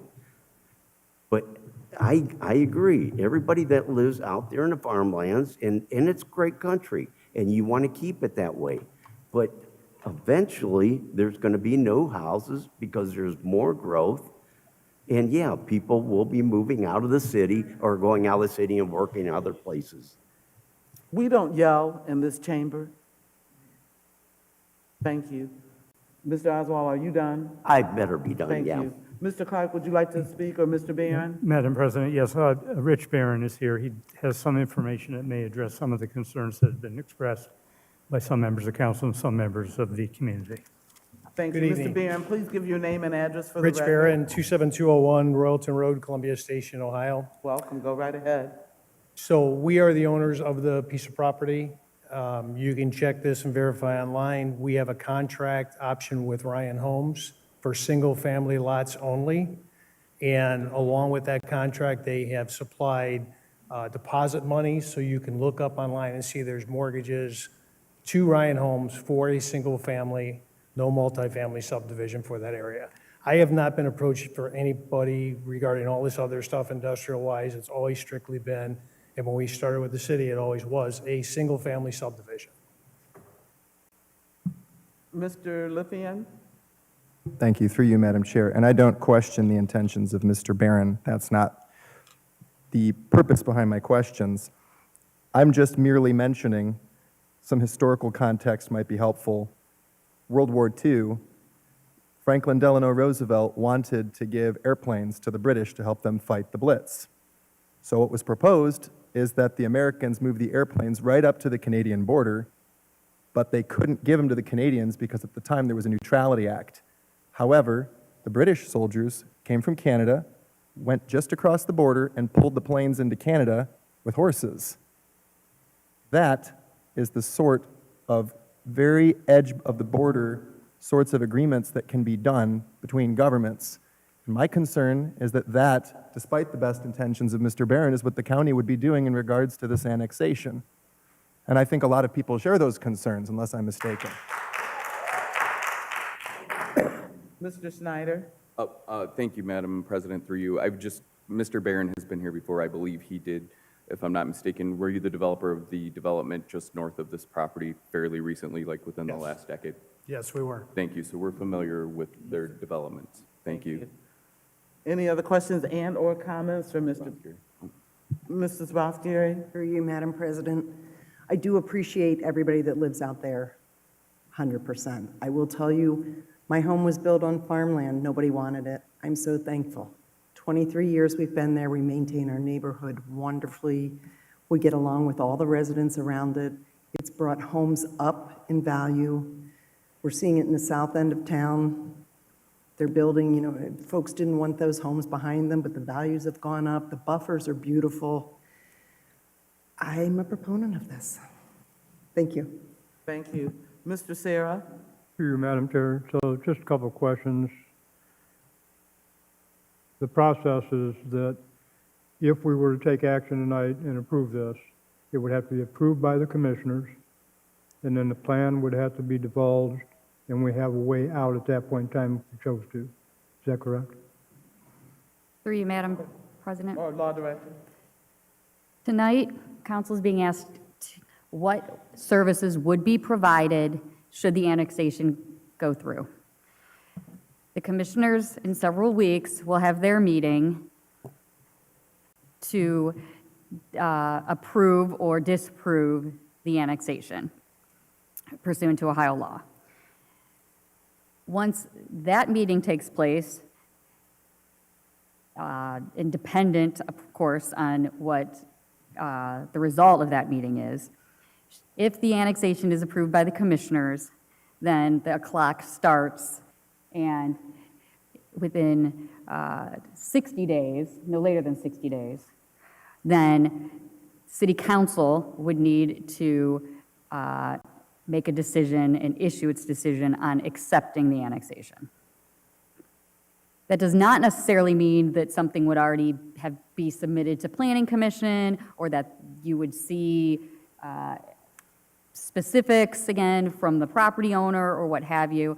What I can tell you, and obviously you have the property owner here and his attorney here, is that the zoning for the property, should it become a part of the city of Elyria, will be the most restrictive. Thank you, Ms. Calvert. It would be residential 1. It would remain there until and unless the property owner or future property owners sought a rezone or a formal waiver for use. And at this point, the property owner is seeking to build single-family residential homes on the property, as they have indicated this evening. And as confirmed by Engineer Schneider, this is not in our planning area for water, but it is for wastewater. And like other properties that are within the city of Elyria, we would provide first responder services and sanitation. Should this come into the city? Thank you. Mr. Sarah? So one other question I have would be just the housing shortage that we've had and been suffering through for years. As we increase the housing, in my mind, it shows the potential for workers. And if we have workers, they could potentially attract businesses. Is that a fair comment? Thank you, through you, Madam President. Yes, that is true. That is a very common tenet of economic development. Thank you. Thank you. Mr. Livian? Thank you. Through you, Madam President. I wish I heard this same full-throated support of residents and jobs when we were discussing the Reeser Point Crossing matter, because we might not have been as tied up in the languishing legal issues that we've been on that. But I'd like to divert for a moment, because I think the crux of this is 709.023, Ohio Revised Code. And I think there's 7 requirements that have to be met. I think of it sort of like an acid test, because when it gets to the commissioners, they commonly say, we aren't making a decision on the moral value of this annexation. We're simply making a procedural call on this annexation, much like we might do with a liquor permit. So my question is, I guess to Dawn, were those 7 requirements, Ms. Calvert, were those 7 requirements met in Ohio Revised Code 709.023 before we sent it up the flagpole to the commissioners? Mrs. Calvert? Thank you. Through you, Madam President. I would defer to Law Director Deary on that one, actually. Law Director Deary.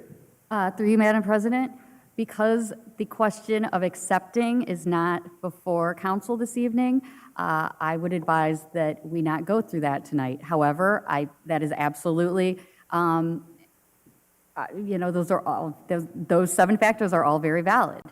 But procedurally, the city has to consider, again, under 709.023, the matter of services, the matter of buffer requirements, and the matter of road maintenance. And those are the 3, and again, basically, the city has to indicate to the commissioners what we would do if this does become a part of the city. I would posture that, yes, if a parcel does become part of the city, we would treat it like any other part of the city. That's not at this stage that we're saying that it would be a good thing or it would be a bad thing or that we endorse it at this stage, these particular parcels coming in or not. But all we are saying is that, of course, we're not going to treat these parcels as a lesser part of the city if it were to become a part of the city. Mr. Lithian. Thank you. Through you, Madam Chair. And I don't want my comments to be misconstrued. I would never imagine that we would treat them like a lesser part of the city. And if I understand you correctly, what you're saying is that question is really more for the commissioners to answer than the city. Through you. Through you, Madam President. It is a question for the commissioners when I believe it's August 25th, if that's correct. Thank you. For them. And then when the ball comes back over the net, that will be the final question for the city. Again, can't be, like many other state laws, it can't be earlier than a certain point in time based on when the commissioners issue their decision, but it can't be later than a certain point in time. So when the window starts, but before the window closes, then the decision will ultimately be up to council to decide, is it best to annex? Thank you, Law Director. Mr. Brennan, would you have anything else to say? Mr. Clark? No, thank you. Appreciate it. Thank you. Mr. Doney, and then we're going to Thank you. go on. Appreciate that. So my big hesitation that I have with the annexation is deferring back to the Chestnut Commons Love Retail site. It was said in a past council meeting that when we annexed something, we committed to them and we basically promised them that we were going to do what they wanted with that commercial site. And my concern is we don't know anything about this development. All we know is the adjacent neighbors have 2-acre properties that they bought and they're living there. And again, if the developer has no other reason besides being able to times his development by 32 lots versus 140 lots that he's proposing to put in, I don't think that's the right reason to annex. I don't understand how that's a good reason to annex, to take the land from the township and bring it into the city. So my concern is any vote towards the annex, as it was told to me by another council member, is almost a commitment that we're saying, yes, it's a good thing, until we have all the information and we know exactly what they're doing in a commitment. I have problems with it, that's all. I wanted to make sure that was known. Law Director Deary? Through you, Madam President, I'm not going to discount that is perhaps the perception or the thought process, but I will say that from a legal standpoint, a decision on an annexation is whether it is in the best interests of the parcel and the city to absorb those parcels into the city and make it part of the city.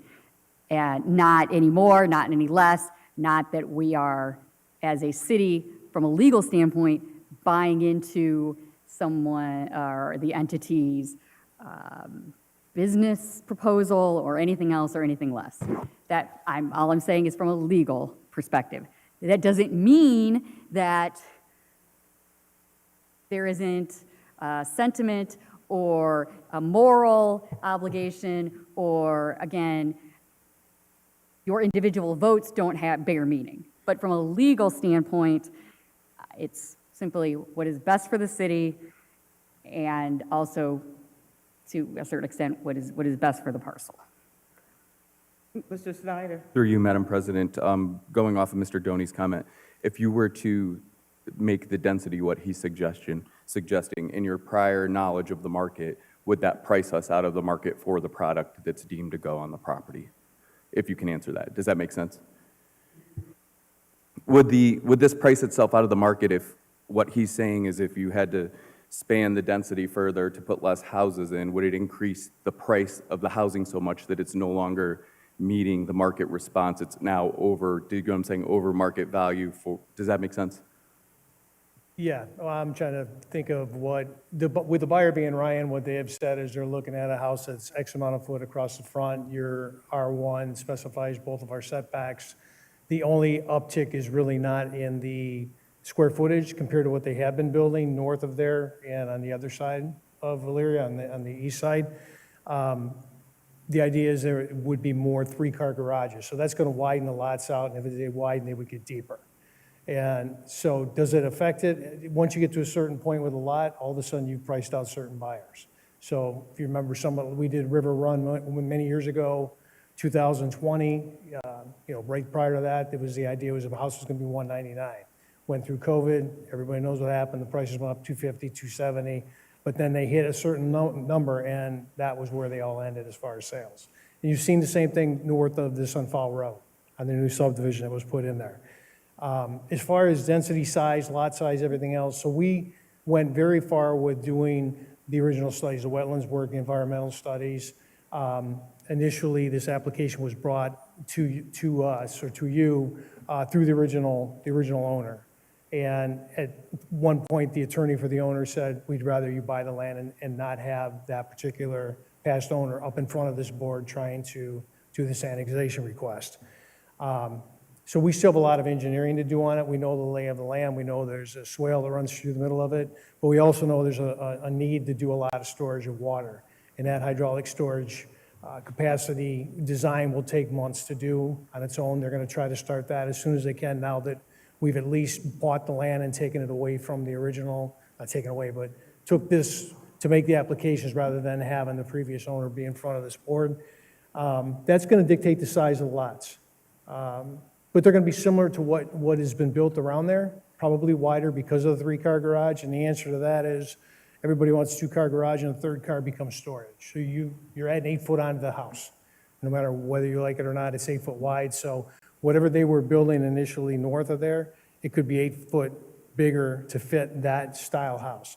They're a marketing machine. I'm not here to sell them, but that's what they do.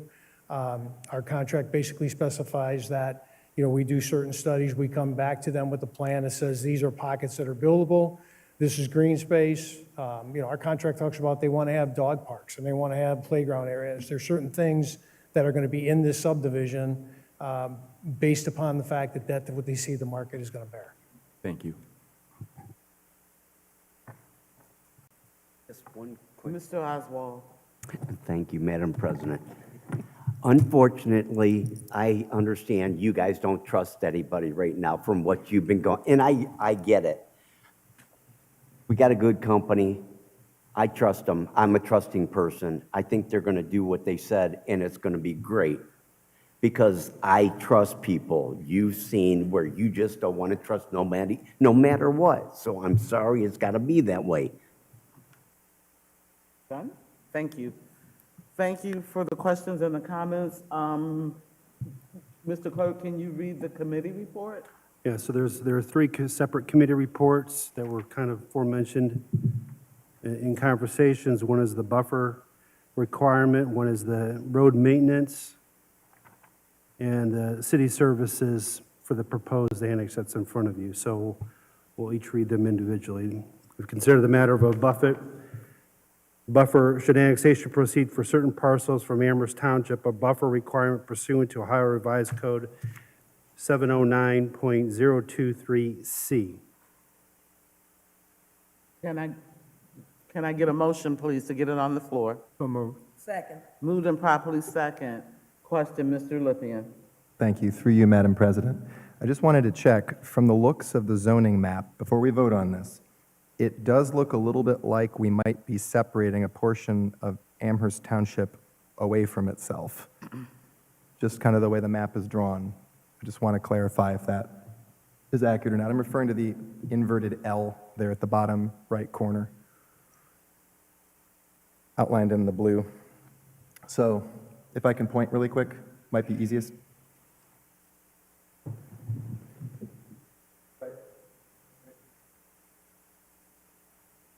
Mr. Clark, did you want to? Bless you. Thank you. So the issue of isolation of parcels under the recent Supreme Court decision, it's only prohibitive if the actual contours of the annexation under consideration completely surround a parcel such that it becomes isolated.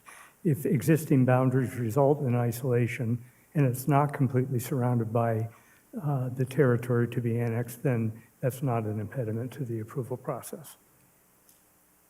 Thank you.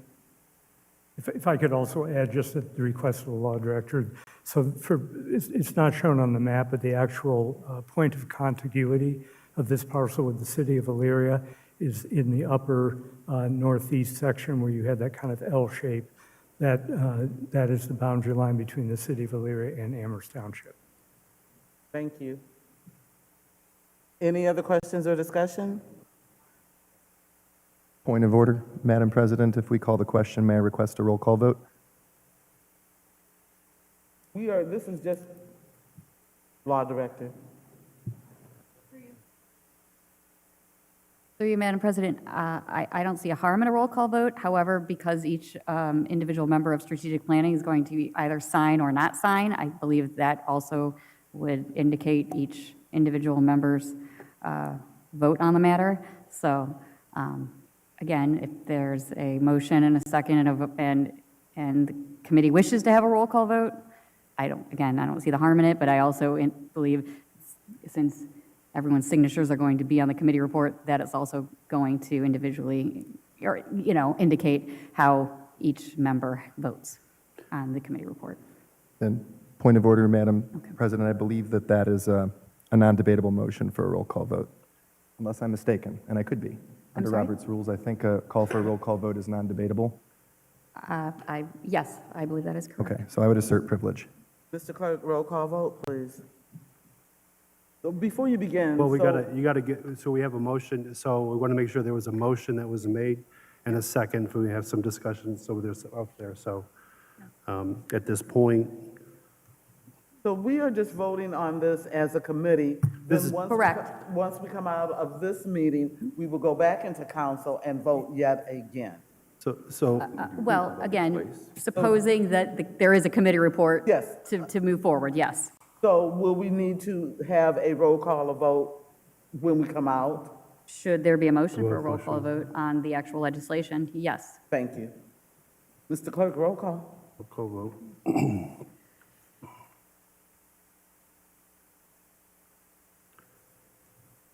Well, you have to, did you read the? This is on the committee report.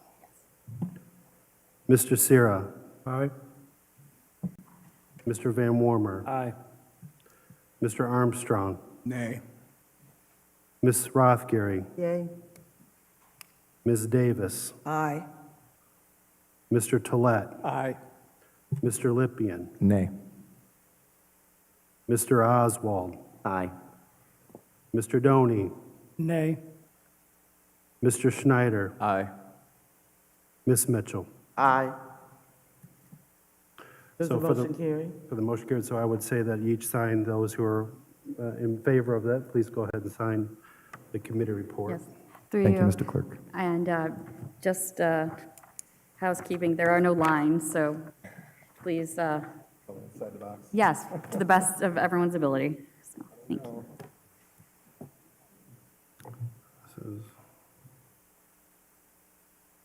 Okay, this is in regards to the second item. We've considered the matter of the road maintenance by the city of Elyria should this annexation of the certain parcels from Amherst Township. a road maintenance legislation. Can I get a motion on that, just to get it on the floor? So moved. Second. It's been moved and properly second. Question. Do you want to? Okay. Okay. Moved and properly second. Any discussion, questions? Question. All those in favor say aye. Aye. Opposed? Nay. Motion carried. For those who are voted no, I need a roll call vote. Mr. Sarah? Aye. Excuse me, Mr. Clerk, why do we need a roll call? Just because I want to make sure for the record who voted no, unless those individuals want to. It was Mr. Armstrong, Okay. Mr. Doney, Mr. Lippian. Did those individuals concur? We concur. Okay. Aye. Yes. We concur that it was a nay. Mrs. Rothgary did not. She voted aye. That's why I just wanted to just confirm with the roll call, but if Ralph those. Carey voted a nay? Did not. Oh, she did not. I said yay. Oh, thank you. My error, I apologize. Good.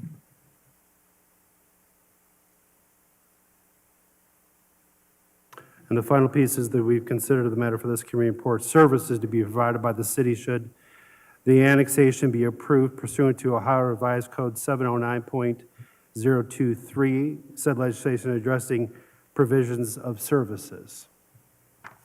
Can I get a motion, please? So moved, Madam Chair. Second.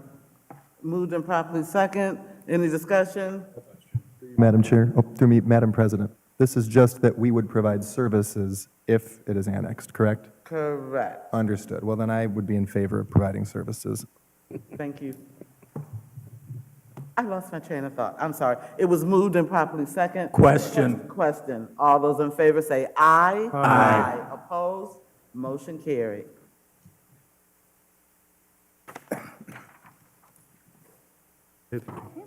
Please sign the committee report. Now, do we need a motion to go back in the council? We do. I'll make a motion to go back into full Second. council. It's been moved and properly second that we go back into council. Meeting- Question. Meeting's been called. All those in favor say aye. Aye. Opposed? Motion carried. Don't forget to sign the committee report.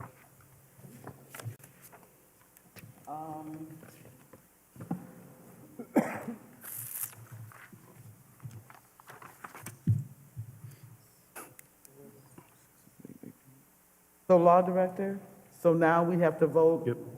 on all of this stuff Seven, again? yes, through you, Madam President, 16, 17, 18, and 19 on the Thank agenda. you. Mr. Clerk? Okay. Sponsored by Strategic Planning, a resolution adopting cybersecurity program for the city of Elyria in accordance with the Ohio Revised Code Section 9.64 and declaring an emergency. Mrs. Davis? Madam Chair, I ask that this resolution be passed under suspension of rules and declare an emergency. Second. Moved, any discussion? Question. Pardon me. It was moved and properly second. Any discussion? Question. Question's been called. All those in favor on the suspension, say aye. Aye. Opposed? On the passage, all in favor, say aye. Point of order. Opposed? Motion carried. Point of order, point of order. Council President, you have an emergency? Emergency clause as well, thank you. It's emergency clause. Oh, pardon, I thought she said it. Okay. Well, you got to vote on the emergency. Oh, excuse me. Okay, so we voted on the suspension, on the emergency. All in favor, say aye. Aye. Opposed? Motion carried. We good, Mr. Clerk? Yes. Thank you. Ordinance 2026-23. Resolution 2026-23. 23? 23. Thank you. 23. That's all resolutions. Down with ordinances. Okay.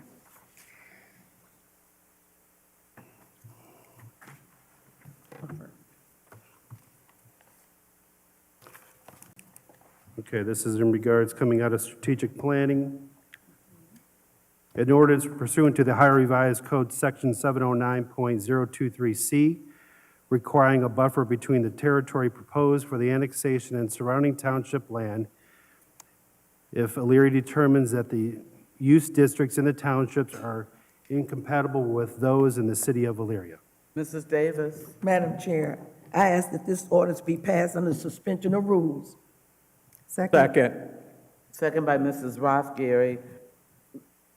Excuse me, Law Director, do we need to do a roll call vote on this? Is it being requested? Roll call vote. Then yes. Mr. Lippian has requested a roll call vote. Let's do roll call, please.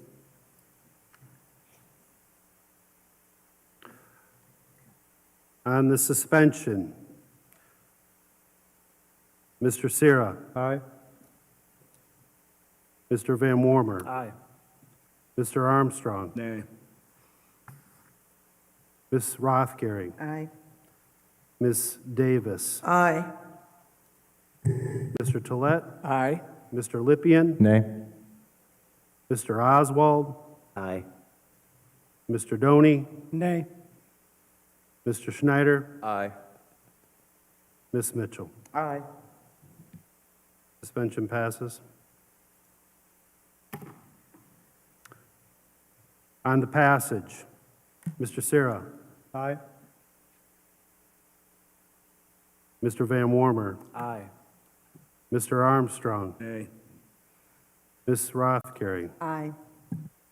Ms. Davis. Aye. Mr. Tolet. Aye. Mr. Lippian. Nay. Mr. Oswald. Aye. Mr. Doney. Nay. Mr. Schneider. Aye. Ms. Mitchell. Aye. Motion carries. Motion carried on the passage.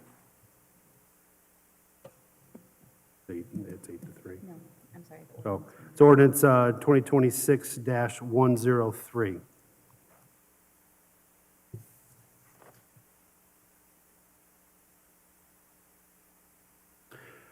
Sponsored by Strategic Planning, an ordinance pursuant to the Ohio Revised Code Section 709.023E, providing that the Elyria will maintain any segmented road caused by the annexation to the city of Elyria, territory owned by the Builders and Developers Company Incorporated. Mrs. Davis. Madam President, I ask that this ordinance be passed under suspension of rules. Second. Second by Mr. Tolet. Any discussion? Question. On the suspension, all those in favor say aye. Aye. Opposed? Nay. Nay. We have 3 nays. We have 3 nays. Mr. Armstrong, Mr. Lippian, and Mr. Doney. Concur. Correct. On the passage, all in favor say aye. Aye. Opposed? Nay. Nay. We have 3 nays. Motion carried.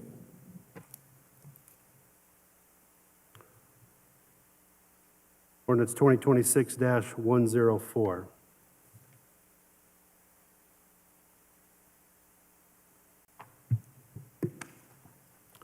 Sponsored by Strategic Planning, an ordinance pursuant to the Ohio Revised Code, Section 709.023C, and indicating what services the city of Elyria provide upon annexation to the territory owned by Builders and Developers Company Incorporated. Mrs. Davis. Madam President, I ask that this ordinance be passed under suspension of rules. Second. Second by Mr. Schneider. Any discussion? Question. Question's been called on the suspension. All those in favor say aye. Aye. Opposed? On the passage, all in favor say aye. Aye. Opposed? Motion carried. Ordinance 2026-105. That's all of ordinances? Thank you. Committee calls. Give me 1 minute, Madam President, to get organized here.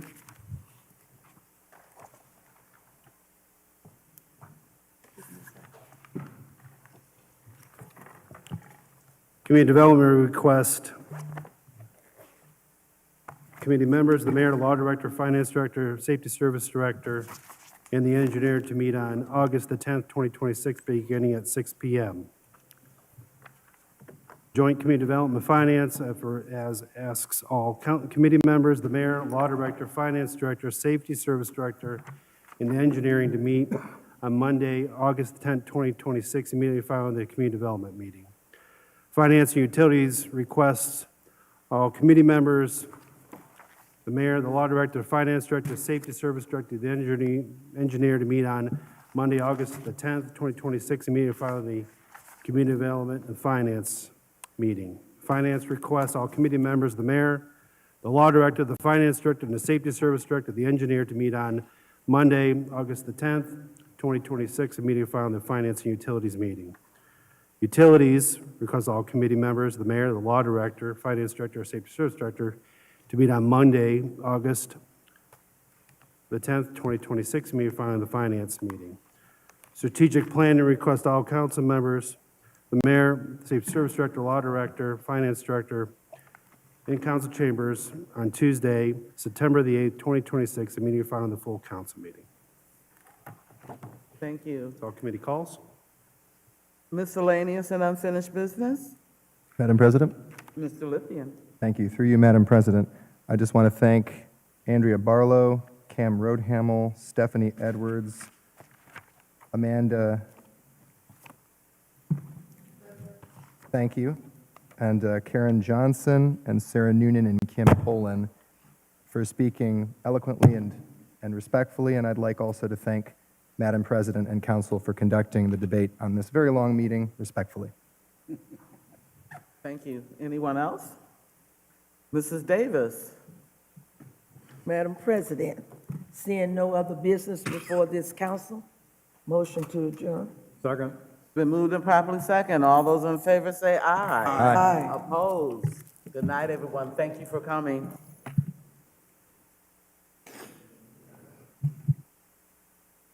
That's it. Bring along.